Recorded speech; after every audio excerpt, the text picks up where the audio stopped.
I guess now I know why Mom didn't like me playing with the music box.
Mom said the basement was off limits, unless I wanted another tetanus shot.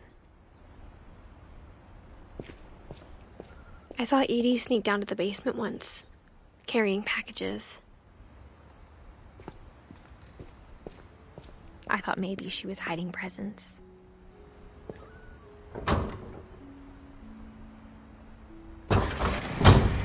It turned out she was hiding a lot more than that.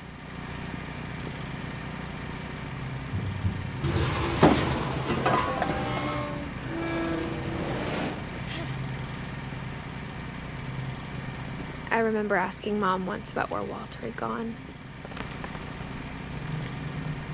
She said after Barbara died, he got as far away as he could. If there's a pattern in all these stories, I think it's that none of us has gotten very far.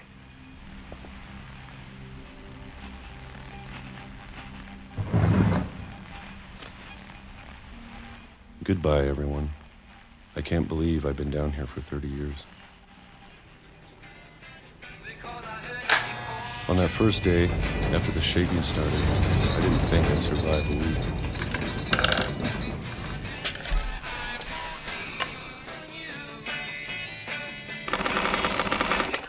But after a few days, I settled into a routine.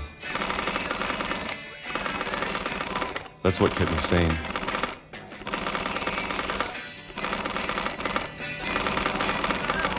Having a schedule, living for today.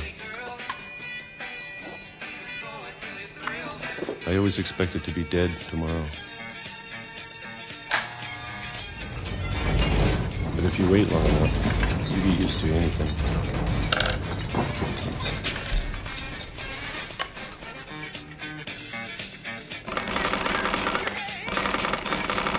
Even a monster on the other side of the door starts to feel normal.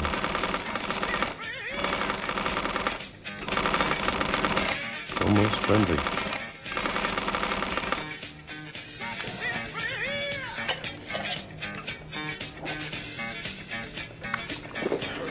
And then one day, everything just stopped. Whatever that thing was, it was gone. Maybe it got tired of waiting. Or maybe I just got tired of being afraid.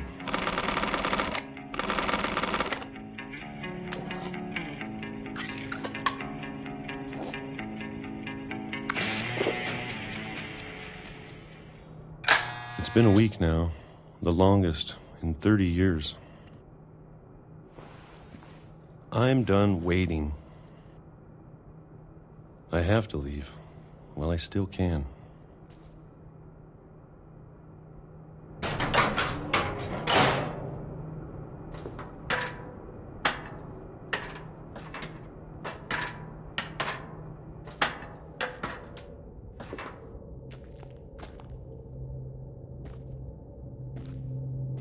I know it's out there, somewhere. Whatever killed Barbara and Molly and Calvin Maybe this is all a mistake. But I need to stop living the same day, even if it kills me.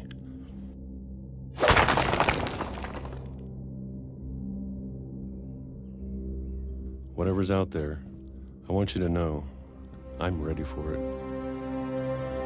I'm going to appreciate all of it, especially the food. I don't mind if I only have a year left, or a month, or a single week. I'd be happy with one real day. I can already imagine the sun on my face.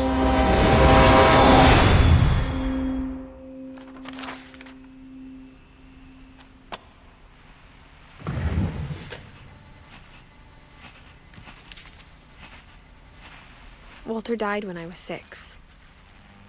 I can't believe my mom never told me he was down here.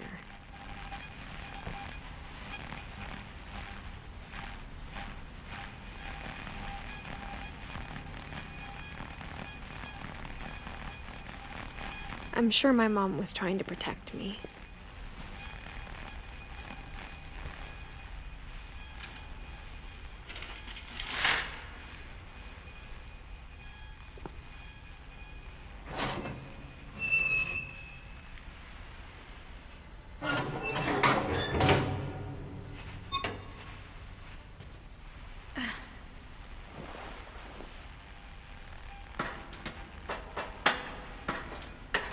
Maybe she was afraid I'd end up like Walter.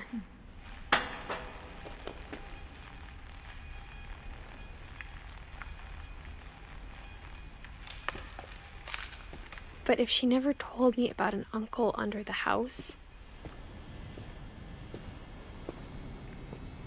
I can only imagine what else she was hiding. I don't want to make the same mistakes she made. Trying to bury something that's still alive.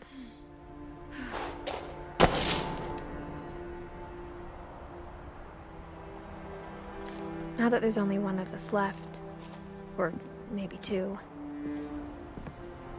I thought it was time I heard the stories for myself and found out what happened to everyone else. But now I'm worried the stories themselves might be the problem. Maybe we believed so much in a family curse, we made it real.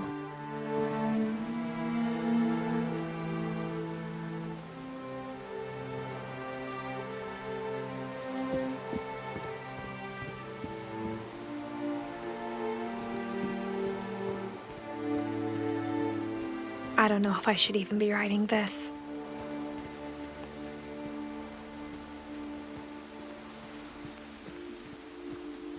Maybe it'd be better if all this just died with me.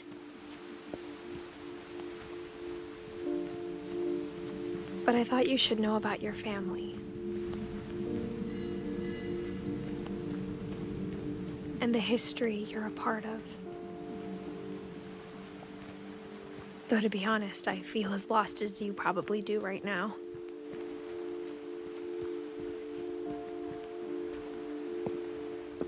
I think the people in these stories believed them, for what that's worth.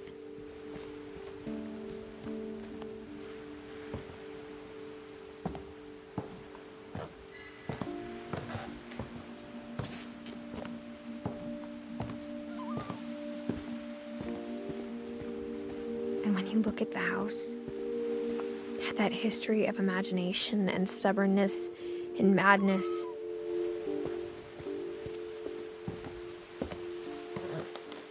any of it seems possible.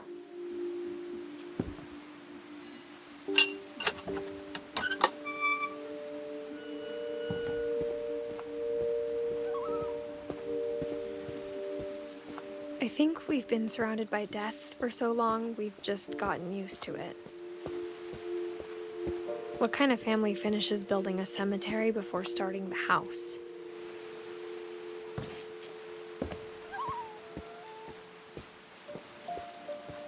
It's embarrassing for me to admit this, but The pet cemetery made me more uncomfortable than the human one. 3 of the gerbils were mine, and 2 had been my fault.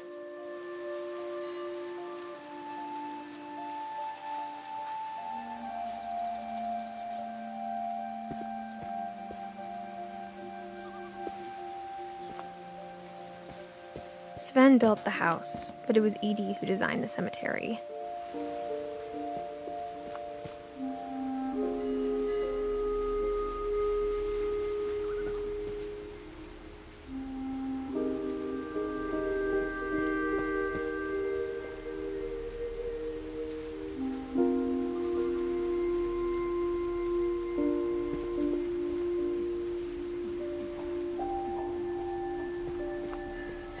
I'm sure Odin's monument had been Edie's idea.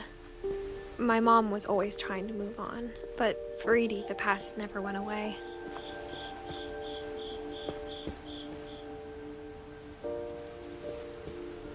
She could see it poking out of the water at low tide.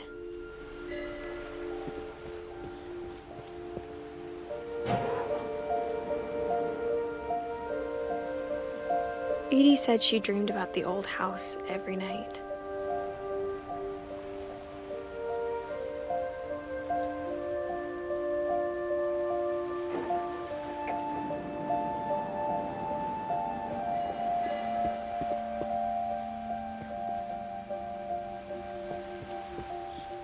Edie's side was always easier for me to understand.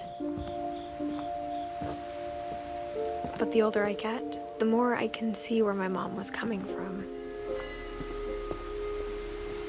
Her dad had been pretty strict, but it wasn't enough to save her brothers. She was just trying to do better.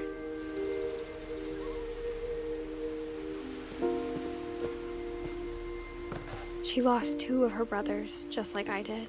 I get why she tried so hard to protect us. We never found Milton's body, so my mom insisted we were putting up a monument, not a tombstone.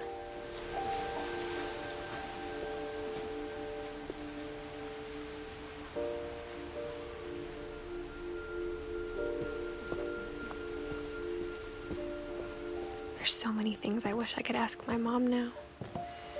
Part of me thinks this is what she wanted all along. For me to come back someday and find everything out for myself.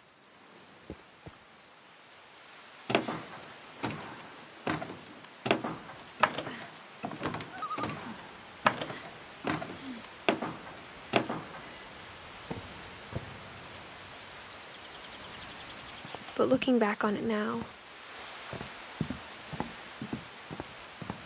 if she told me there was going to be so much climbing, I never would have come when I was 22 weeks pregnant.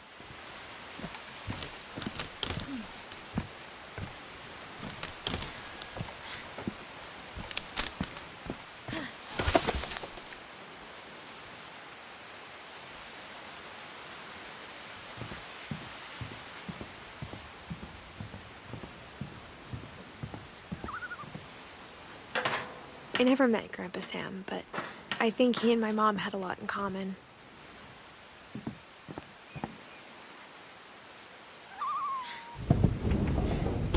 They were both pretty intense.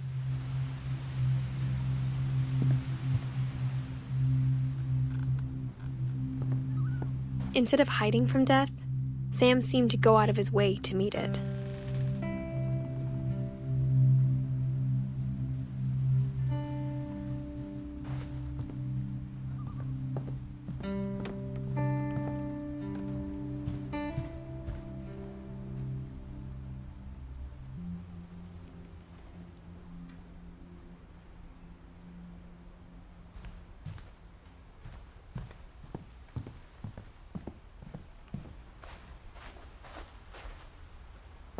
Sam spent his life shooting photos, but Mom said he got nervous being in front of the camera. I guess we're all afraid of something.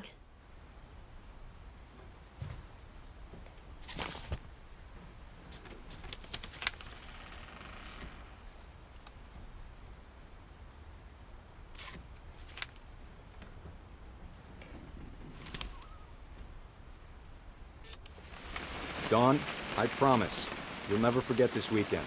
Yes, sir. These memories are gonna last a lifetime. Hmm? What? Am I gonna have to shoot anything? It's a hunting trip, Dawn. Shooting is strongly encouraged. Perfect. It's gonna rain the whole weekend, isn't it? I will never forget this weekend, Dad. That's the spirit. Okay, got it. I'm gonna take some pictures, okay? Just be careful. That camera's older than you are.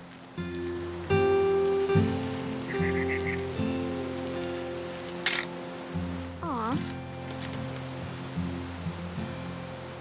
You're right, Dad. It's starting to clear up. Still freezing, though.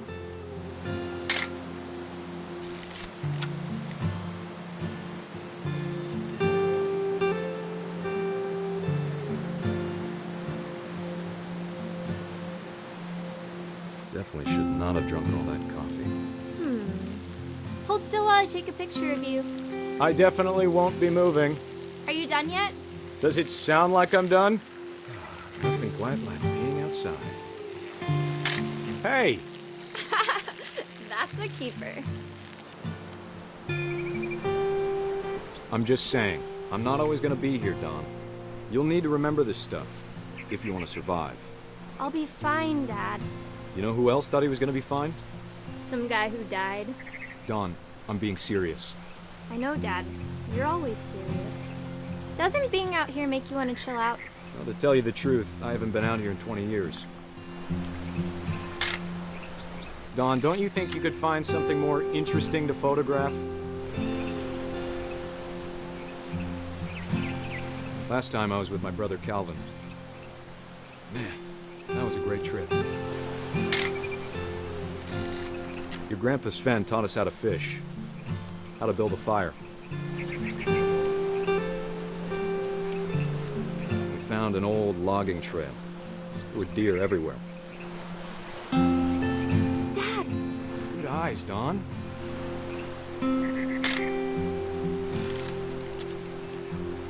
Before you take the shot, let me get a picture of you.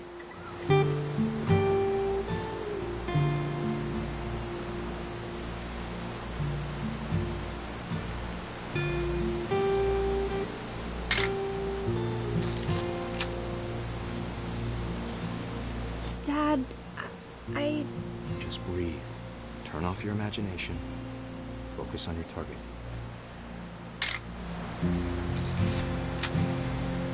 Let me get behind you. Do I have to do this? Dawn, you don't have to do anything. But if you want to survive, you'll need to be strong. Great shot, Dawn!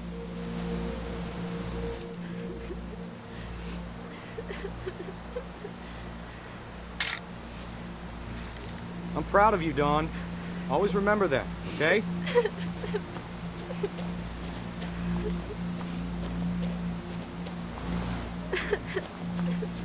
Dad, it's twitching. I think That's it's totally so- normal, Dawn. Just focus on the camera. Try not to think about— Dad!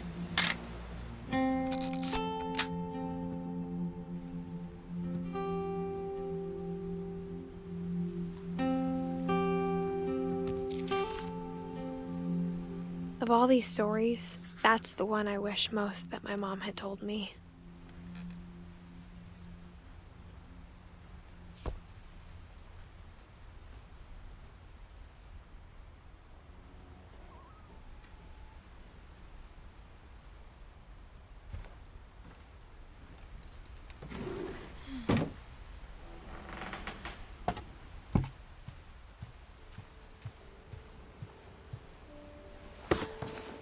After Sam died, my mom and Edie got really close.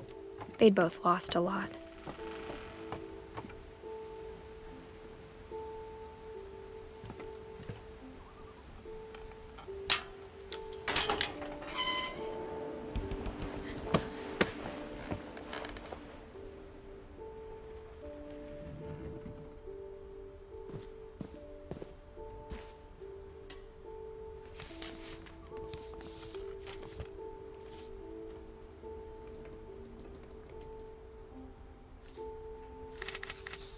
Dear Kay, do you remember the way Gregory used to laugh when he thought he was alone? Like something funny was happening, but only he could see it.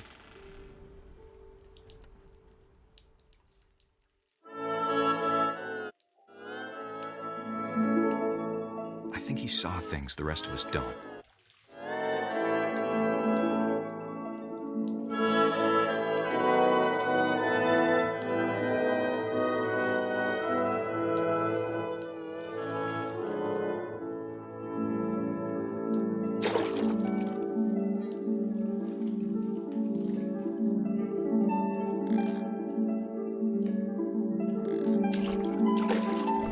Time's over, Gregory. It's time to... Hold on, sweetie. Hello? Sam, I told you I don't want to talk right now. I wonder what he saw.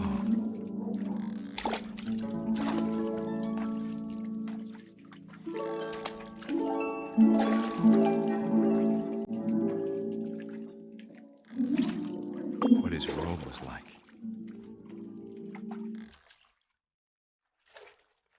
He reminded me so much of Calvin. Lost in his imagination.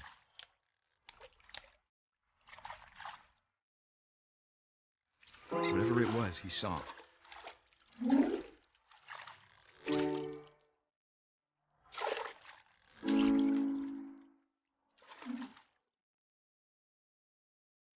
It sure made him happy.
I know how silly it sounds.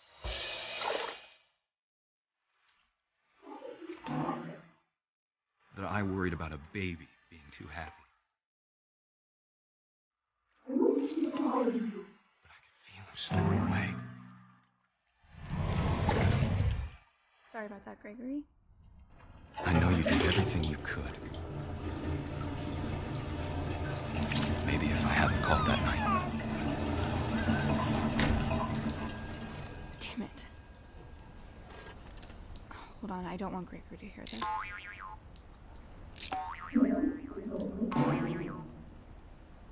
I wish he could have told us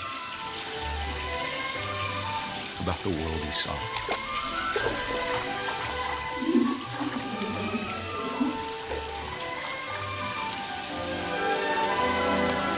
There's so much I don't understand about Gregory,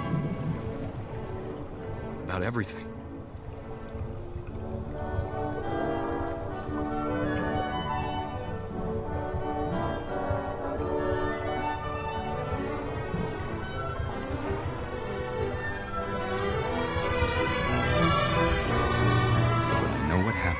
Wasn't your fault.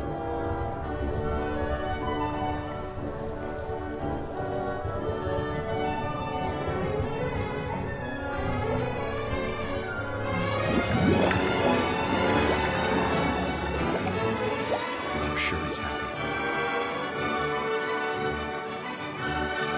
And he'd want you to be happy too. Good luck, Kay. Love, Sam.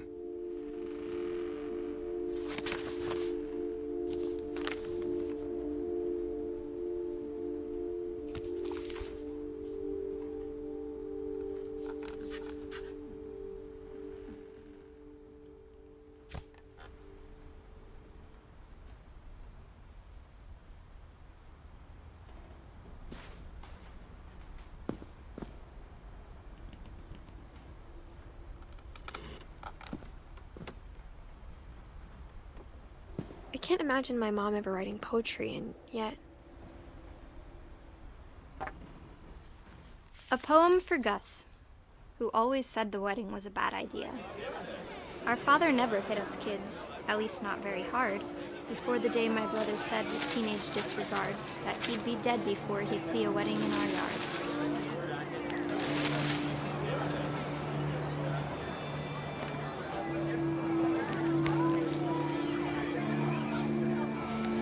My father made him come, of course, but Gus stood far apart, just flew his kite and bottled up the storm inside his heart.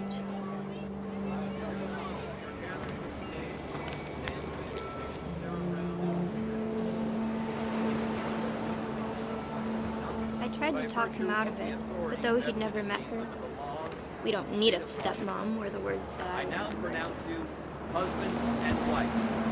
You may kiss the bride.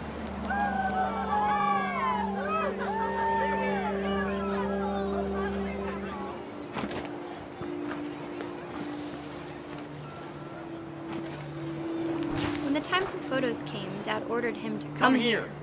But Gus declined, and as a sign held up his middle finger.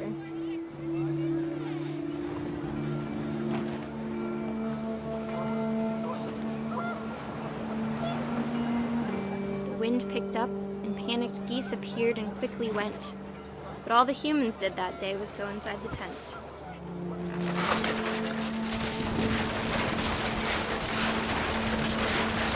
The rain came down in buckets then, but no one seemed afraid that nature might destroy the tent our dad had crudely made.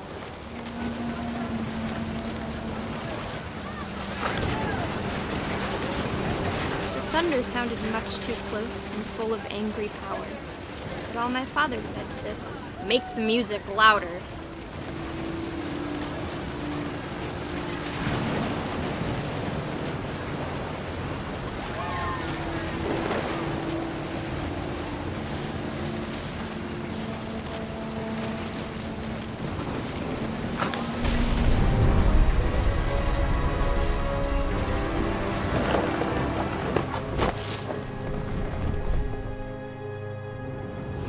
I wish that I could truly say I thought about you on that day.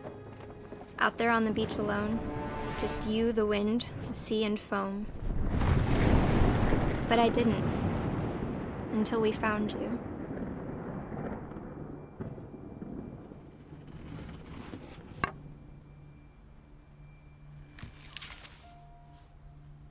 She never talked about him, but Mom told me once if I was a boy, they were going to name me Gus.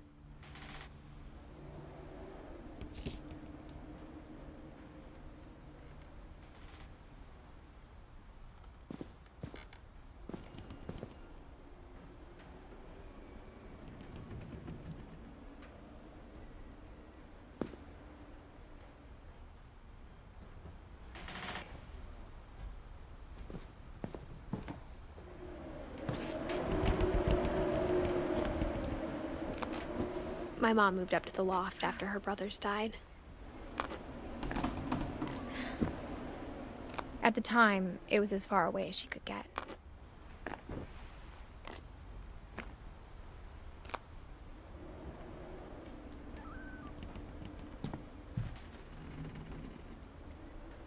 Religion was another thing my mom never talked about, but I think it helped her a lot after her dad died.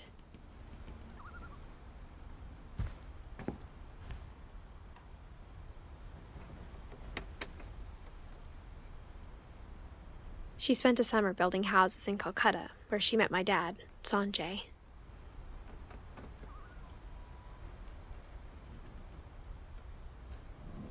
My mom moved to India a week after graduation and got a job teaching English. Louis was born a year later.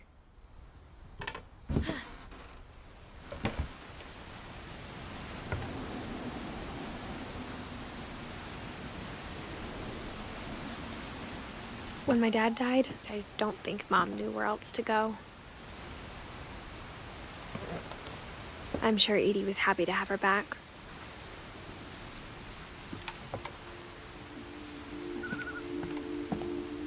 The house had to get a little bigger, but Edie was used to that.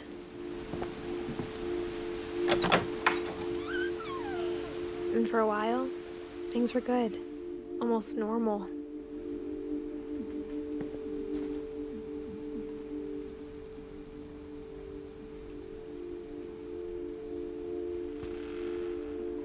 But it didn't last.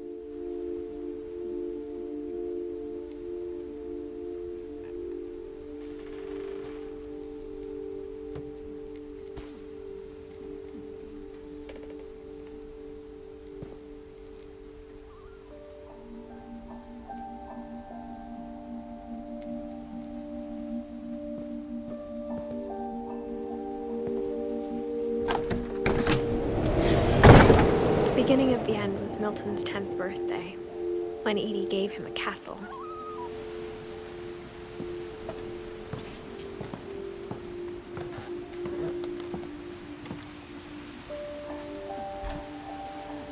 After Milton disappeared, the only thing he left behind was a room full of paintings.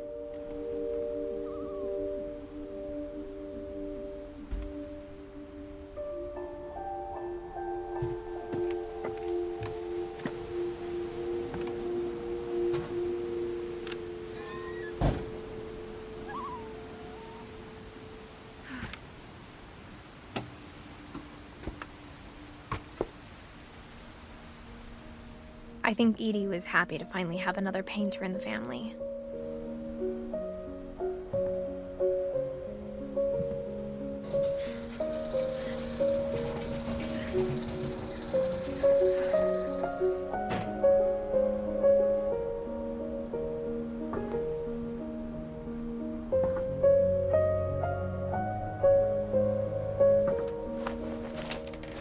Milton Finch in The Magic Paintbrush.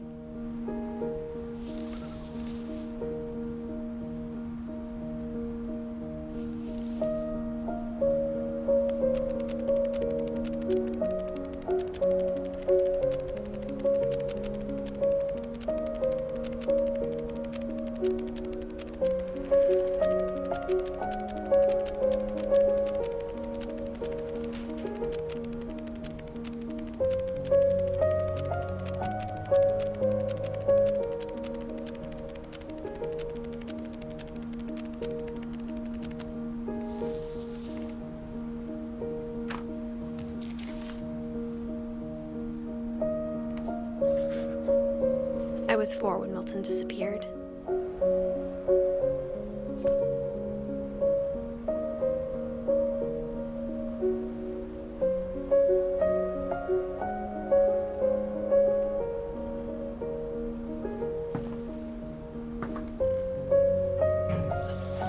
Mom spent months searching for my brother.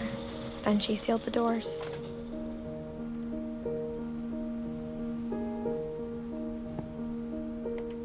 Whatever Milton had found in the house, Mom didn't want it getting out.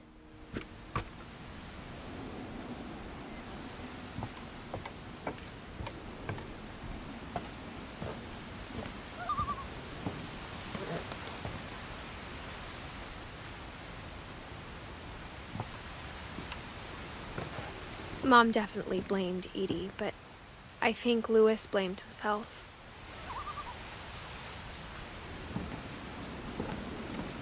After he graduated, he just spent more and more time in his room, until Mom got him a job at the cannery.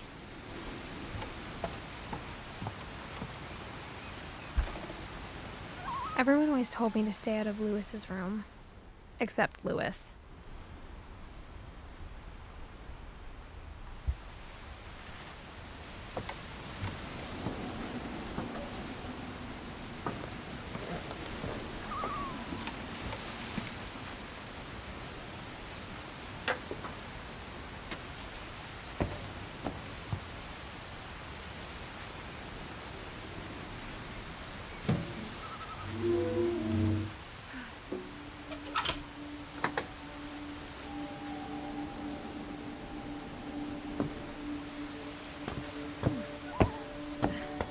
Louis's room smelled very, very familiar. That part of him lived on.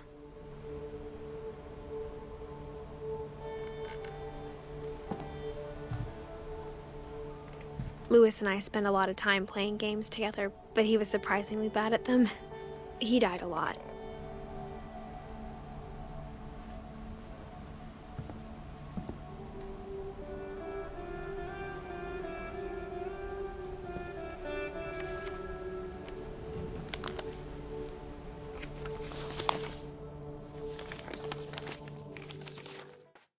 Dear Mrs. Finch, as Lewis's psychiatrist, I can understand your desire for an explanation. As I see it, the trouble began in January, shortly after we convinced your son to seek treatment for substance abuse. Newly sober, I believe Lewis first noticed the monotony of his daily life.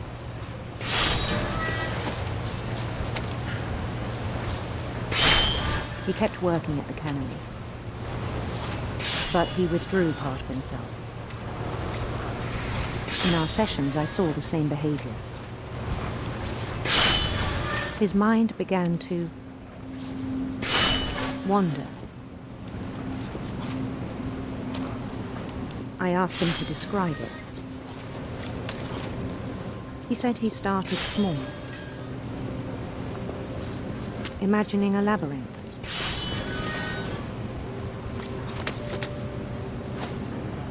He'd feel his way about. Then something moved. Bats. And toads.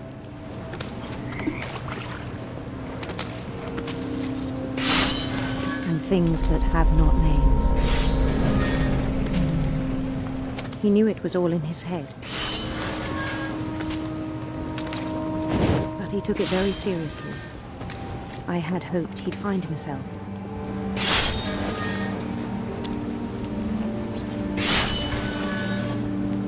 But he found something more. I worried about him then. Daydreaming at the cannery, I spoke with his boss. But he said Lewis had become a model employee. Methodical, tireless, focused. Like a whole new Lewis. So I let him go on.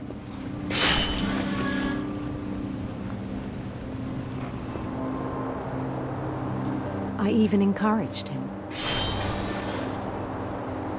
It seemed very promising at first. He told me he'd made a new friend.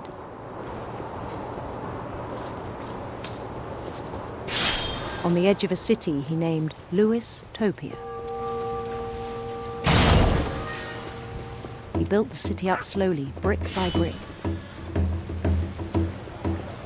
Then he made musicians.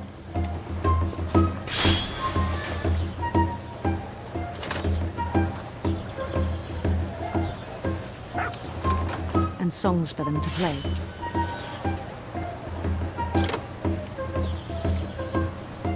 He talked about starting a band.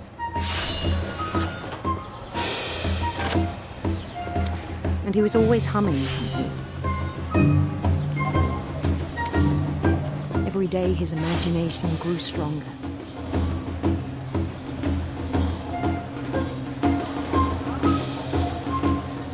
He no longer spoke at the cannery. But his chopping was as reliable as ever. Then one day it struck him that all the cheering crowds, even the stones under his feet, were all in his imagination, so he could do whatever he wished.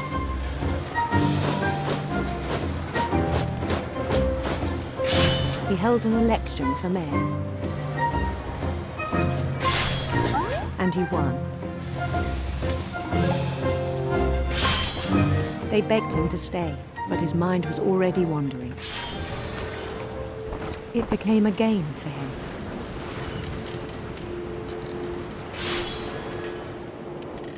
He'd conquer a city, then immediately push on. New Louisville.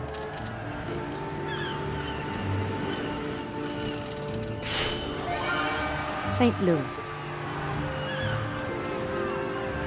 He started drifting away from our reality.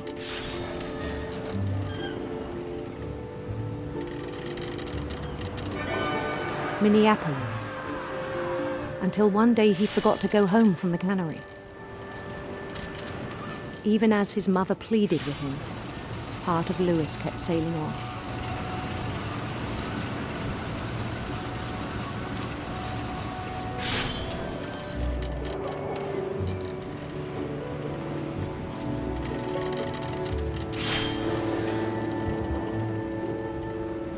In Louisburg, he heard rumors of a beautiful prince.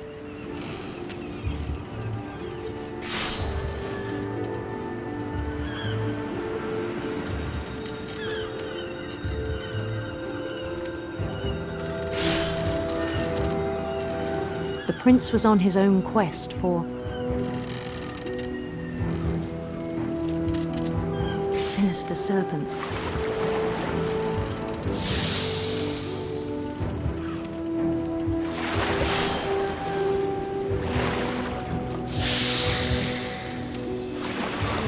He followed the sound of his electric sitar.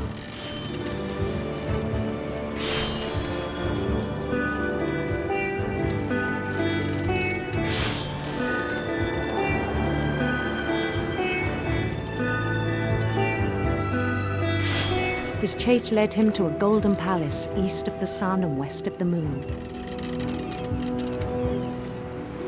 Even then, his logic remained sound.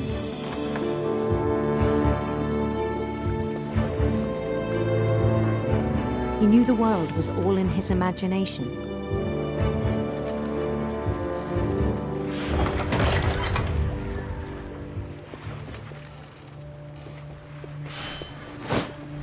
But he was so proud of having created it. In his own eyes, he'd become something greater than a king.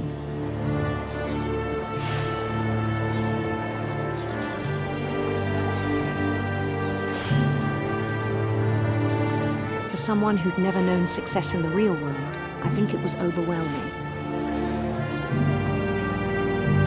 And then it struck him that the real Lewis was not the one chopping salmon, but the one climbing the steps of a golden palace.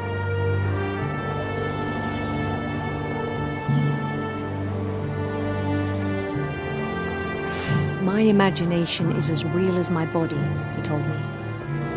It was hard to argue with him.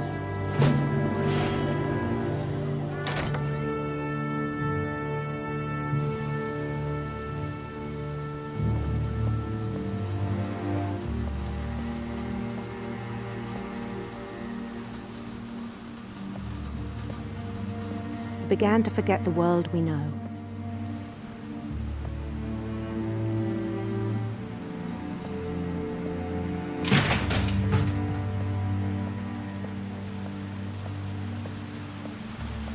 I think it pained him to remember Lewis, the cannery worker.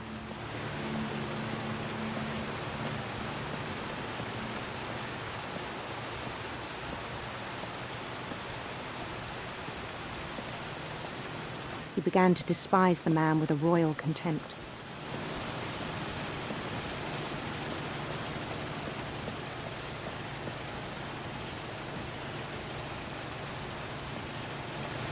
I still thought I could save him.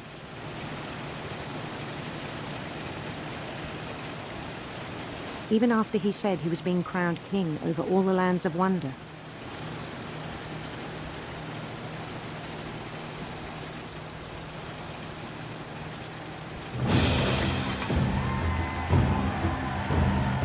The palace would be packed with his companions.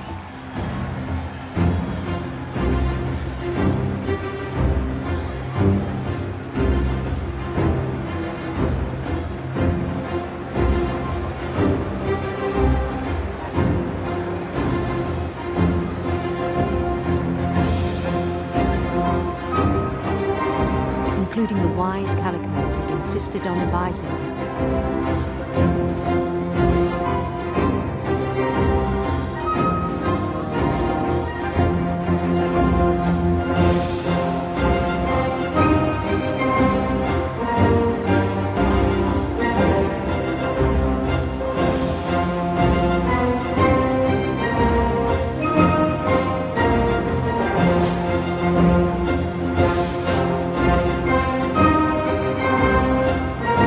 Prince waiting, holding his crown.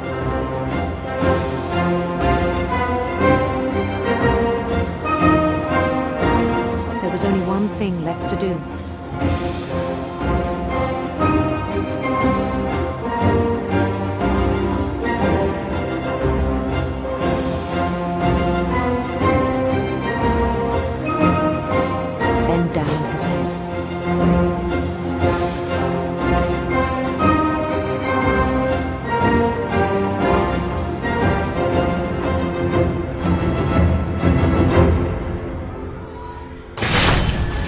rest I think you know.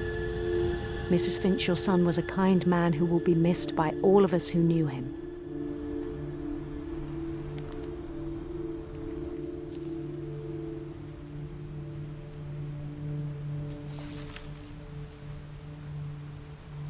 My brother was really cool.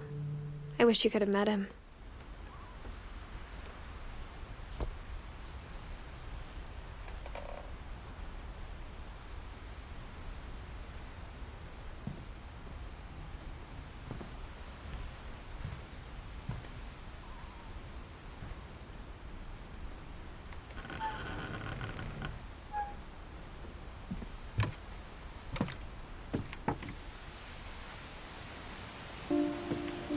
On the way back from Lewis's funeral, my mom told me to start packing.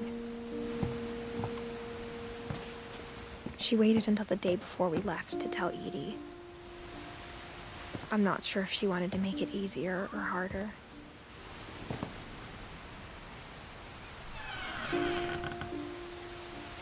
I wish we'd stayed.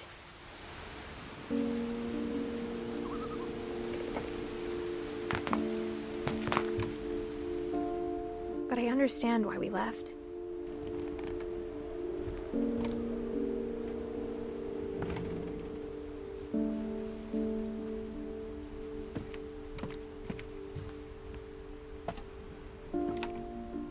My mom ended up leaving everything behind.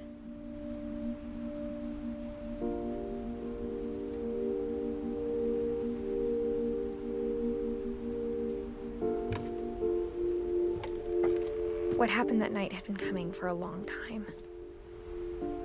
Maybe it should have come sooner.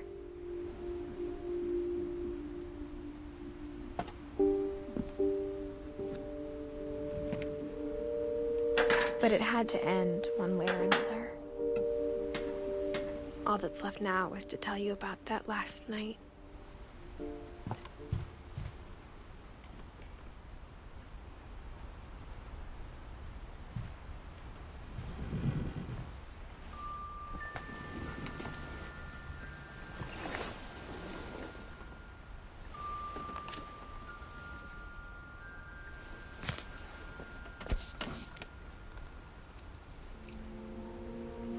That whole last day, Edie just watched us pack and didn't say a word. Until supper, when she raised her glass and said, "To our final night together, and all our final nights apart." Grandma, you know what I said about alcohol. Some of your medications are very Edith, specific. I left a present for you in the hallway. Why don't you go open it? The grown-ups have to argue now. I'm sorry, you're right. We're all leaving tomorrow. Let's just enjoy our last... I'm not leaving. Edith, you're excused.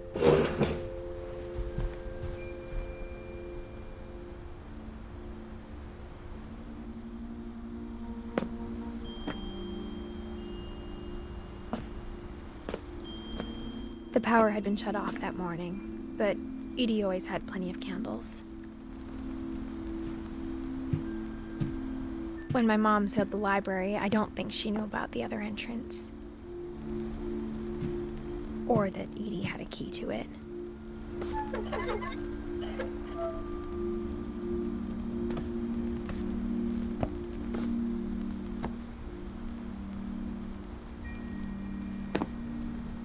That thing you're afraid of isn't going to end when you leave the house.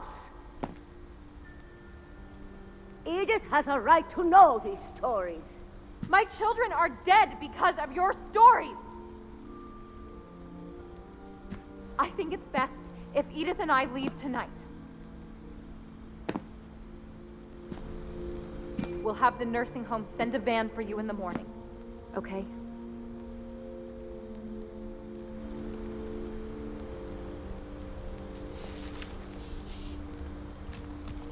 Dear Edith, there's so many stories I wish I could tell you, but there's only time for one.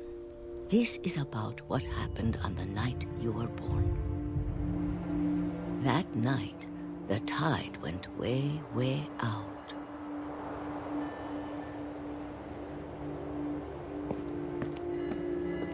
It was the first and last time I ever saw the old house aground. There'd been an earthquake out in the middle of the ocean. They called it the lowest tide in 1,000 years. God, it smelled awful. You know, I've seen that house every day of my life.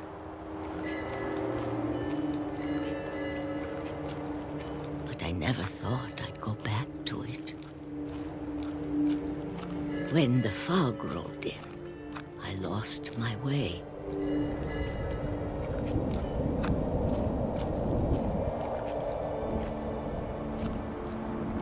I got turned around.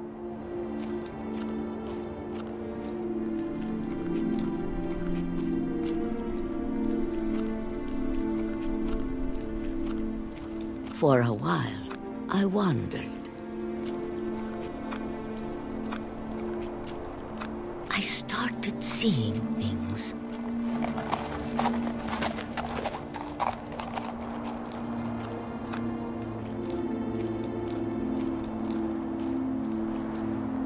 Things I'd forgotten had ever existed.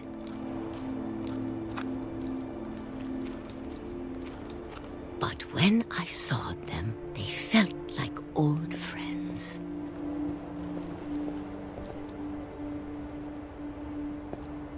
That night, a lot of things came back to me.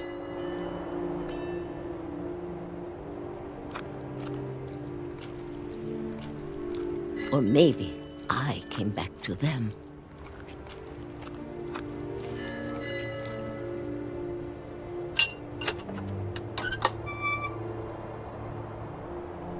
Things I can't explain, but that I need you to try and... Edith, what are you doing in here? It's mine. Edith! Mom, you're gonna rip it! Let go! I kicked and screamed, but Mom dragged me to the car.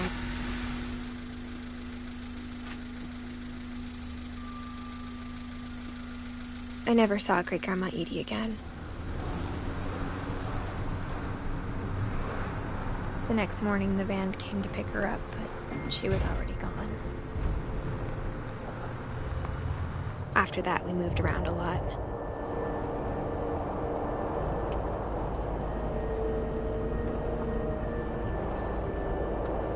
We both tried to make the best of it.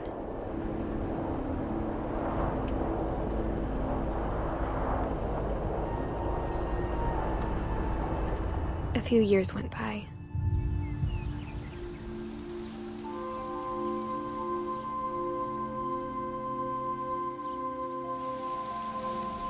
My mom didn't like to talk about it, but she started getting sick a lot. The rest happened pretty quickly.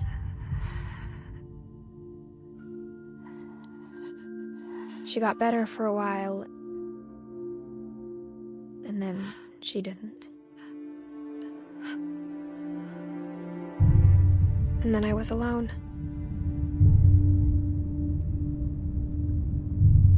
The last Finch left alive.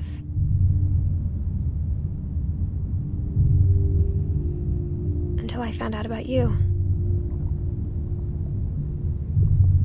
I'm still not sure what to tell you about all this.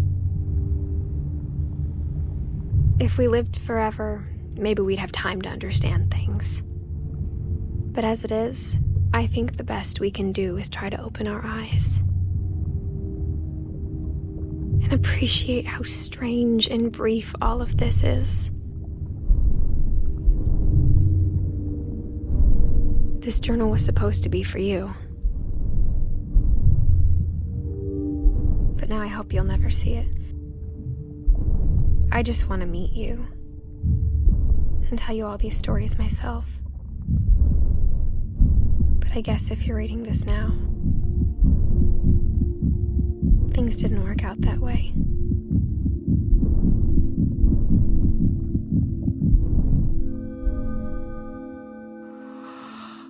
This is where your story begins.